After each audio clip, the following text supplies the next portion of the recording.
दोस्तों, जय श्री कृष्णा। श्रीमद् भागवत गीता के तीसरे अध्याय का महत्व और लाभ हम बताने जा रहे हैं। श्री गणेशाय नमः।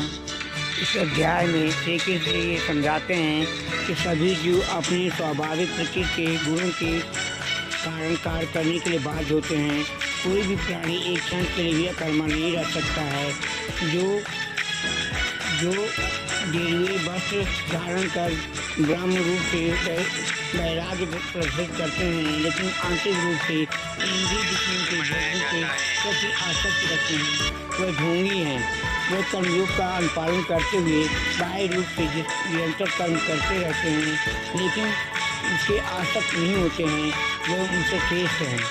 इसके बाद श्री कृष्ण इस पर बल देते हैं कि सभी जीव प्राणियों को मन भगवान की सृष्टि के व्यवस्था के अभिन्न अंग के रूप में अपने दायित्वों का निर्वाह करना पड़ता है। जब हम भगवान के प्रति आभार व्यक्त करते हुए अपने कर्तव्यों का पालन करते हैं, तब ऐसे कर्म यज्ञ बन जाते हैं। यज्ञों का अनुष्ठान वास्तव में स्वर्ग के देवताओं को प्रसन्न करने के लिए किया जाता है और वह हमें सांसारिक सुख और समृद्धि प्रदान करते हैं। ऐसे यज्ञों के कारण वर्षा होती है।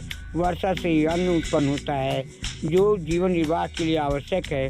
वह जो इस सृष्टि चक्र में अपने उत्तरदायित्व को स्वीकार नहीं करते, वह पापी है। वह केवल इंद्रिय सुख प्राप्त करने के लिए जीवित रहते हैं। उनका जीवन व्यर्थ हो जाता है। फिर आगे श्री कृष्ण कहते हैं कि शेष मानव जाति में भिन्न ऐसी प्रवृत्त आत्माएं जो आत्मज्ञान में स्थिर रहती हैं, वे शारीरिक उत्तरदायित्वों का पालन करने के लिए बाध्य नहीं होती, क्योंकि वे आत्मा के स्तर पर अपने उच्च दायित्वों का निर्वाह कर रही होती हैं। हालांकि वे अपने सामाजिक दायित्वों का त्याग कर देती हैं, जिससे सामान्य मनुष्यों के मन में असमंजस की भावना उत्पन्न होती है। जो महापुरुषों के पद चिन्हों पर चलना चाहते हैं, इसलिए ज्ञानी पुरुषों को संसार के अनुसारार्थ उच्च आदर्श प्रस्तुत करने के लिए बिना किसी प्रयोजन और अतिरिक्त लाभ के लिए निरंतर कर्म करना होगा। ये अज्ञानी को अपरिपक्व अवस्था में अपने नियत दायित्वों को त्याग करने से रोकेगा। अतीत में महान राजर्षियों जैसे राजा जनक, अन्य राजाओं का यही उद्देश्य था। उन्होंने अपने सांसारिक दायित्वों का निर्वाह किया था।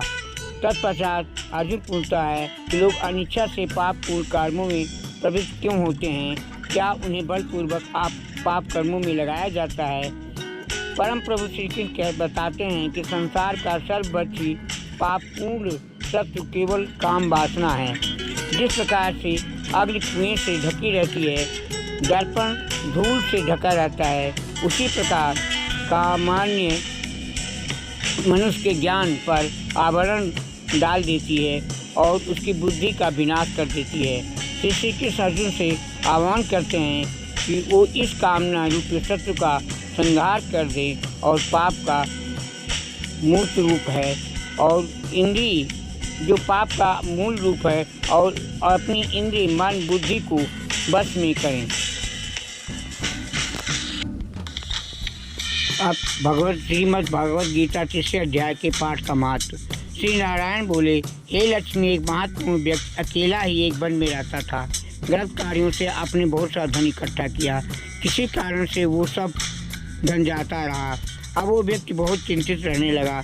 किसी से पूछता कि ऐसा उपाय बताओ जिससे पृथ्वी में गड़ा धन मुझे मिले।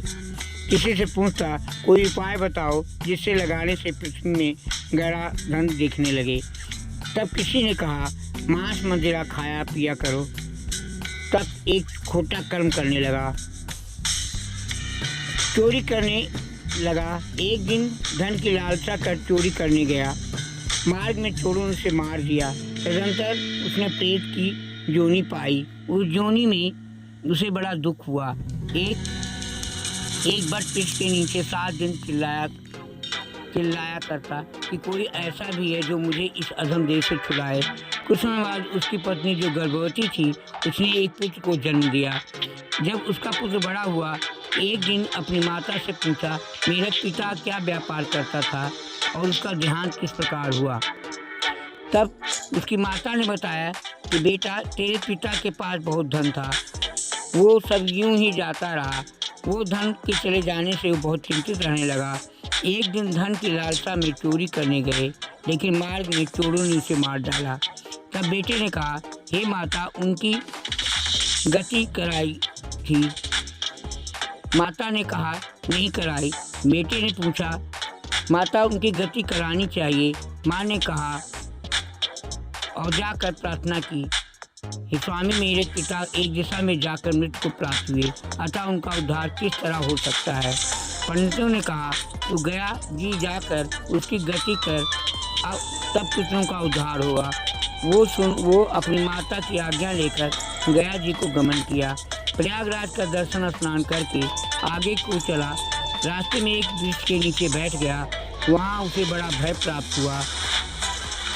ये वही वृक्ष था जहाँ उसका पिता प्रेत योनि में प्राप्त हुआ था। उसी जगह चोरों ने उसे मारा था। तब उस बालक ने अपना गुरुमंत्र पढ़ा। उसका एक और नियम था, वो एक अध्याय श्री गीता जी का पाठ नित्य किया करता था। उस दिन उसने श्री गीता जी के तीसरे अध्याय का पाठ उस वृक्ष के नीचे बैठकर किया।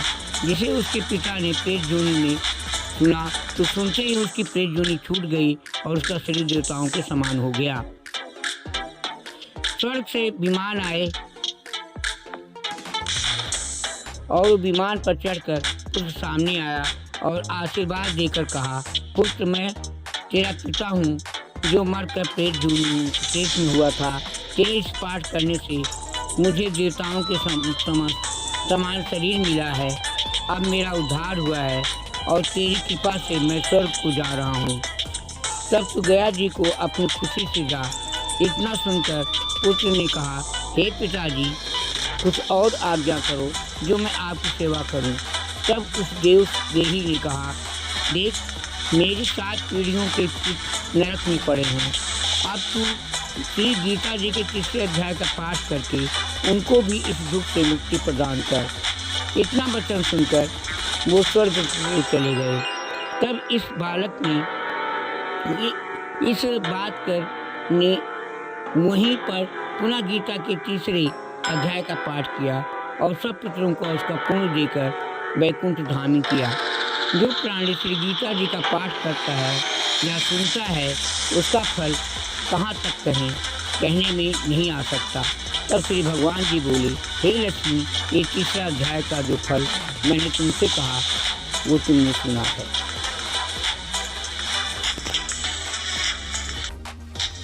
अभी दूसरी कहानी सुनिए। जन संस्थाओं में एक जड़ नामक ब्राह्मण रहता था जो कौशिक वंश में उत्पन्न हुआ था। उसने अपना जातीय धर्म छोड़कर बनिए की वृत्ति में मन लगाया। उसे पराई स्त्रियों के साथ व्यभिचार करने का व्यसन पड़ गया था। वो सदा जुआ खेलता, शराब पीता और शिकार खेलकर जीवों की हिंसा किया करता था। इसी प्रकार उसका समय बीतता था। धन नष्ट हो जाने पर वो व्यापार के लिए बहुत दूर उत्तर दिशा में चला गया। वहीं से धन कमाकर घर की ओर लौटा। बहुत दूर तक रास्ता उसने तय कर लिया था। एक दिन सूर्यास्त हो जाने पर जब 10 दिशाओं में अंधकार फैल गया, तब उसी एक वृक्ष के नीचे उसे लुटेरों ने घर दबोचा और शीघ्र रूप से प्राण ले लिए। उसकी धर्म का लोप हो गया था, इसलिए वो बड़ा भयानक शेष हुआ। उसका खुद बड़ा धर्मात्मा और वेदों का विद्वान था। उसने अब तक पिता के लौट आने की राह देखी। जब वे नहीं आए तब उसका पता लगाने के लिए वो स्वयं भी घर से चल दिया। वो प्रतिदिन खोज करता, मगर राहगीरों से पूछने पर भी उसे उनका कुछ समाचार नहीं मिलता था। तदंतर एक दिन एक मनुष्य से उसकी भेंट हुई जो उनके पिता का सहायक था। उसने सारा हाल जानकर उसने पिताजी की मृत्यु पर बहुत शोक किया। वो बड़ा बुद्धिमान था। बहुत कुछ सोच विचार कर पिता का पारलौकिक कर्म करने की इच्छा से आवश्यक सामग्री साथ ले उसने काशी जाने का विचार किया। मार्ग में 7-8 मुकाम डालकर वो 9वें दिन जब उस वृक्ष के नीचे पहुंचा जहां उसके पिता मारे गए थे, उस स्थान पर उसने संध्योपासना की और गीता के तीसरे अध्याय का पाठ किया।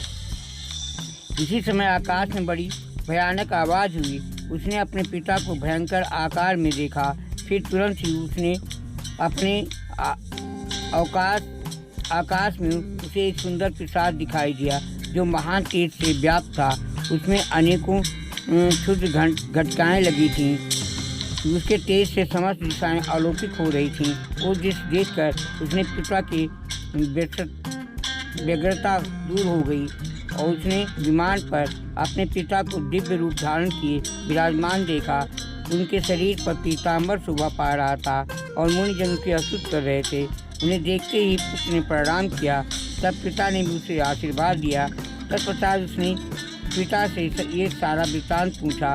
उसके उत्तर में पिता ने सब बातें बताकर इस प्रकार कहना आरंभ किया, बेटा, देववर्ष मेरे निकट गीता के तृतीय अध्याय का पाठ करके तुमने इस शरीर के द्वारा किए हुए देव यज्ञ कर्मबंधन से मुझे छुड़ा दिया और अतः अब घर लौट जाओ, क्योंकि जिसके लिए तुम काशी जा रहे थे वो प्रयोजन इस समय तृतीय अध्याय के पाठ से सिद्ध हो गया।